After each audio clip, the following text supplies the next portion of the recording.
शहराम के ऑफिस में जब दानिश ने इसे जीनिया की तमाम साजिशों और इसे घटिया प्लानिंग के बारे में बताया तो शहराम के पैरों तले से तो जैसे जमीन निकल गई। इसे अपने कानों पर यकीन नहीं आ रहा था कि जीनिया जो कभी इसकी जिंदगी का हिस्सा थी इतनी सफाक हो चुकी है कि वो फरियाल के होने वाले बच्चे की जान लेने पर तुल गई है। दानिश ने शहराम को सारी रिकॉर्डिंग सुनाई जो जीनिया ने खुफिया मोबाइल से हासिल की थी। शहराम गुस्से और दुख भरी मिलीजुली कैफियत में था।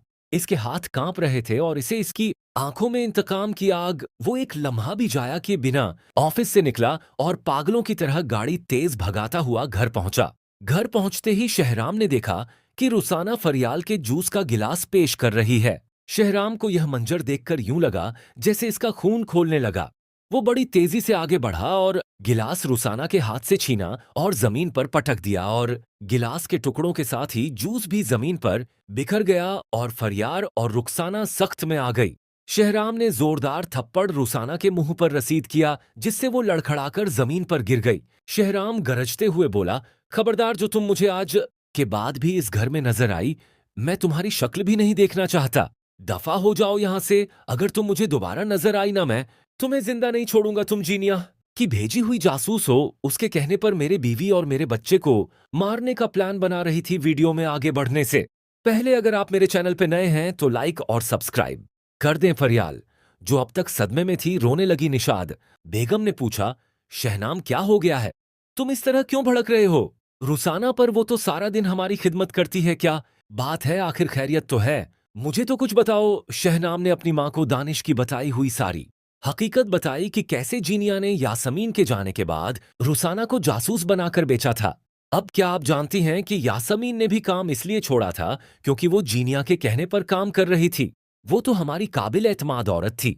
वो हमारे घर में कई सालों से काम कर रही थी और जब उसने देखा कि यह काम करना मेरा इस तरह जीनिया के लिए सही नहीं है तो उसने काम छोड़कर वो वापस गांव ही चली गई। लेकिन उसके बाद उसने निशाना बनाया इसको, रुखसाना को। रुसाना को हमारे घर भेजा ताकि वह फरियाद और उसके बच्चे को नुकसान पहुंचा सके। शराब ने गुस्से में रुसाना को धक्के देकर घर से बाहर निकाल दिया और उसे धमकी दी कि दोबारा यहां नजर आई तो पुलिस के हवाले कर दूंगा। रुखसाना वहां से रोड़ती पीटती भागी। वो जानती थी कि अगर वह यहां से जल्दी ना गई तो शराम उसे पुलिस के हवाले कर देगा और वो ये बात अच्छी तरह पहचान चुकी थी कि जीनिया के गिर्द भी शिकंजा अब तंग होने वाला है।